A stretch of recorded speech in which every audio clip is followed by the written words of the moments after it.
This is a cleanup of the church. The church must be cleaned. It's a cleanup of the church, and the church of God must be cleaned. Somebody take the South African police.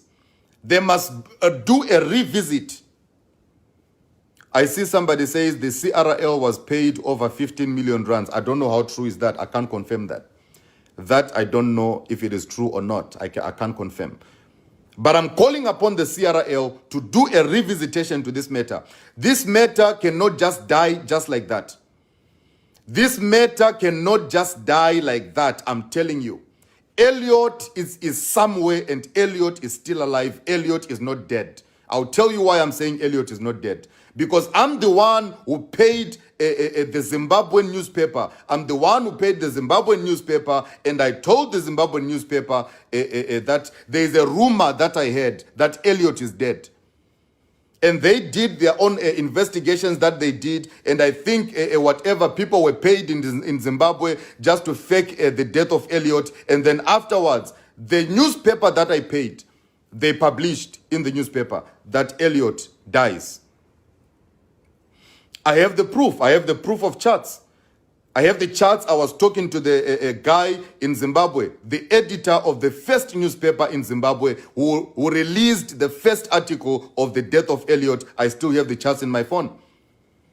Before he released that article of that Elliot story, he sent it to me first. He sent it to me first in my WhatsApp. I have it in my WhatsApp. And he said, Prophet, please check this story and see if it is fine. I took the story, I forwarded it to the Joburg pastor, and the Joburg pastor sent it back to me, and he said, tell them to add this and add that, tell them to remove this part. And I did as he said. I removed what was supposed to be removed. I did what was supposed to be done. Afterwards, I sent it back to the guy, and the guy approved. They published the story. They published the story. They published the story that Elliot is dead. The death of Elliot must be investigated in Zimbabwe. The death of Elliot must be investigated in Zimbabwe. We want to know his grave number. We want to know his brother. We want to know his sister. We want to know his grandmother. We want to know everybody who is related to Elliot. We want to know all of them. We want to know everyone who is related to Elliot. We want to know all of them. The South African, in fact, the Interpol must do a proper investigation into this matter. They must do a proper investigation into this matter, and Elliot must be found. Elliot must be found, and South African police, Zimbabwean police, because they say that Elliot died in Zimbabwe.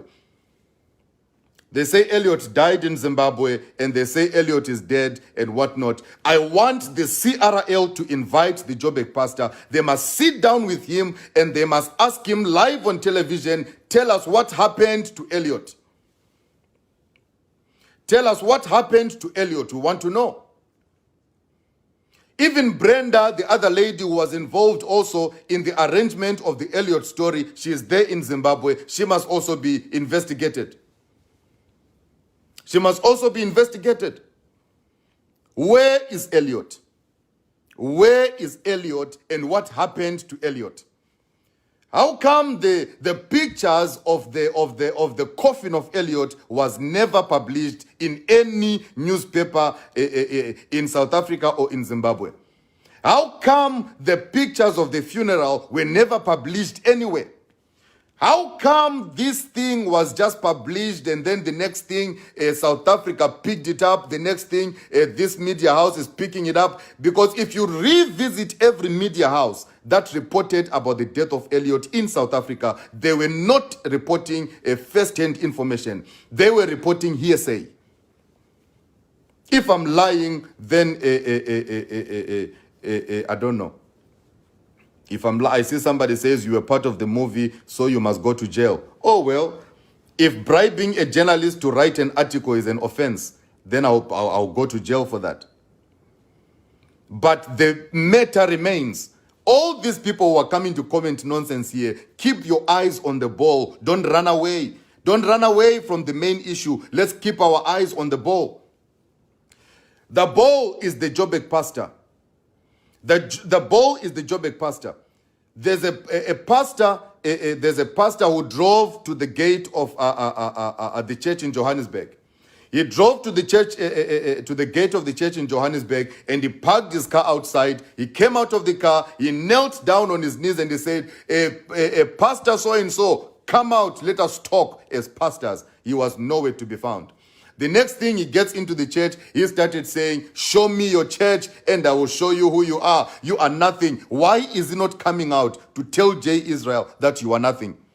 Why is he not coming out? Why is he sending the puppets? These are puppets. He must come out himself. These are small puppets. This South African Union of Churches, these are puppets. He must come out himself to speak. Let it come from his mouth.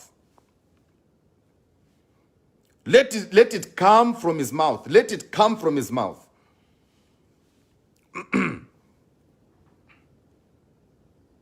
Let it come from his mouth. His own mouth. He must speak with his own mouth. That Jayisrael is a liar. He is lying about me. Then, after he speaks, then we'll start bringing out the evidence. Then we'll start bringing out the proof. One after the other. Then we'll start bringing out the proof. I see all those people who are saying, oh, why don't you post it here? I will not post it for Facebook people. I will not post it for any people who are here on Facebook because you won't do nothing. You won't do nothing for me. Everything that I have, I'm keeping it for the right time.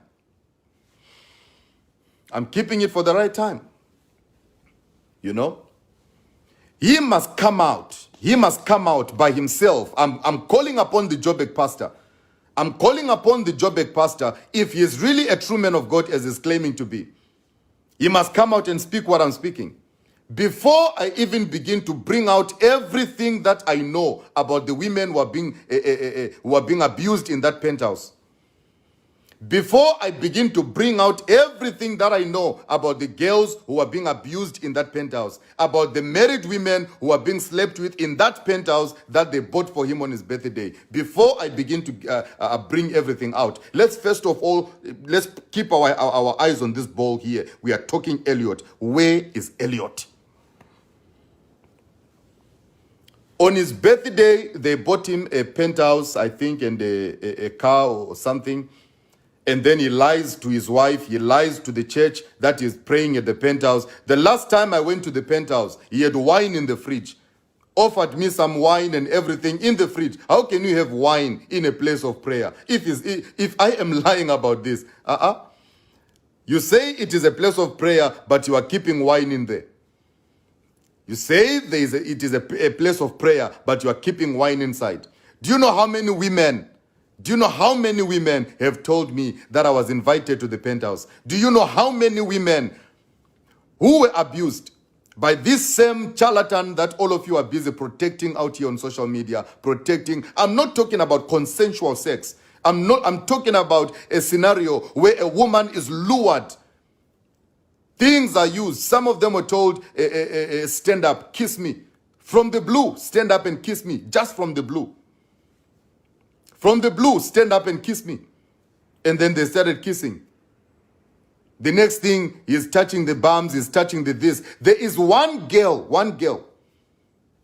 In fact, I think there are about 2 or 3. But there's one particular one. Yeah, he said he doesn't drink alcohol. It's a lie. It's a lie. I see somebody say, Jay, they are coming for you and I'm getting scared now. Let them come for me. I'm ready for them. Let them come for me. I am very ready and I'm very prepared. I'm very ready and I'm very prepared. Let them come for me. There's an incident that happened. An incident that happened in that 3rd floor. There is a girl who walked into that office in the 3rd floor, there in the Joburg church. These are all things where there is proof, not just hearsay. A girl walked into the 3rd floor. A girl walked into the 3rd floor.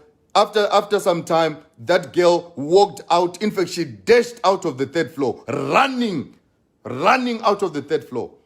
And when she was asked, why are you running out of the 3rd floor? She said, no, this man wanted to rape me inside the office. He wanted to abuse me in the office. He wanted to abuse me inside the office. The lady was serving there in the church. The lady was actually serving in the church. She was serving inside the church. I will not mention which department, but she was serving in the church. One of the frontline people who were serving in that church there. She ran out. Afterwards, she told her family that this is what happened to her. Herself and the whole family, they left the church.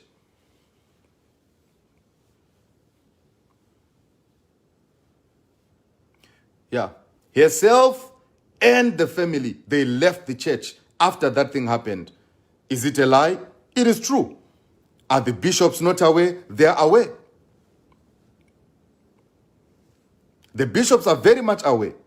All those bishops that you see him coming out with, standing there, coming to lie to you on that live broadcast that he's doing during lockdown, trying to show people that no, we are together, we are together. Let me give you one instance.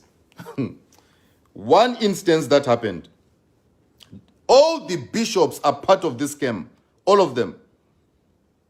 All the bishops are part of the scam. They are all part of the scam. They all know what is happening, and they are all hiding things there. And they will never speak out. They will never speak out.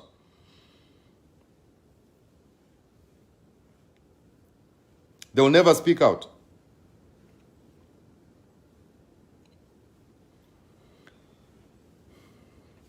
They will never speak out. They are there. They are being abused. But they will never speak out. I pity all those young fellows. I pity all those young fellows. The likes of one guy called Sizo, who's been trying to come on my platform to come and defend. I told him one time, I said, my brother, stop defending things you don't know.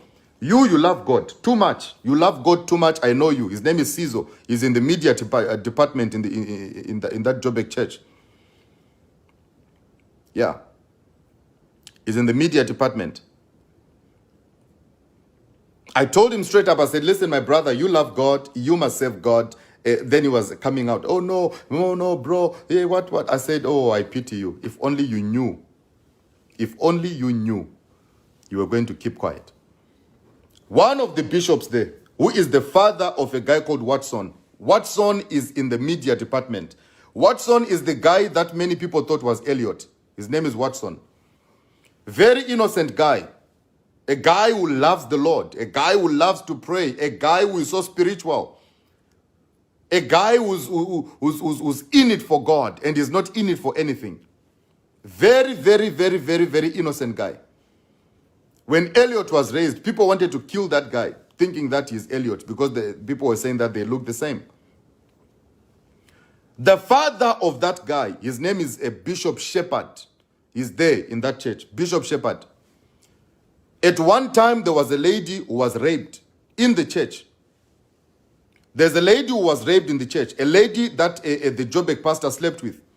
And the lady stormed out, running, and she was crying everywhere, saying, no, the pastor has slept with me and everything. The pastor has done this to me, whatnot. I will not mention her name. But she was slept with. After she was slept with, it was Bishop Shepherd who went to talk to the lady to say, no, please don't talk about this. Let this end, let this thing end here. Don't let it go forth. Don't let it go forward. And then after they spoke to that lady, that same Bishop Shepherd, the one who comes out carrying a microphone, speaking and telling people that, oh, God is good, the Lord is good. Yet on the other side, he is busy bribing women to keep quiet. Those women who have been abused by the Joburg pastor, he is busy going on the side, bribing them to keep quiet. That lady was paid 15,000 rands so that she can keep quiet. And she kept quiet.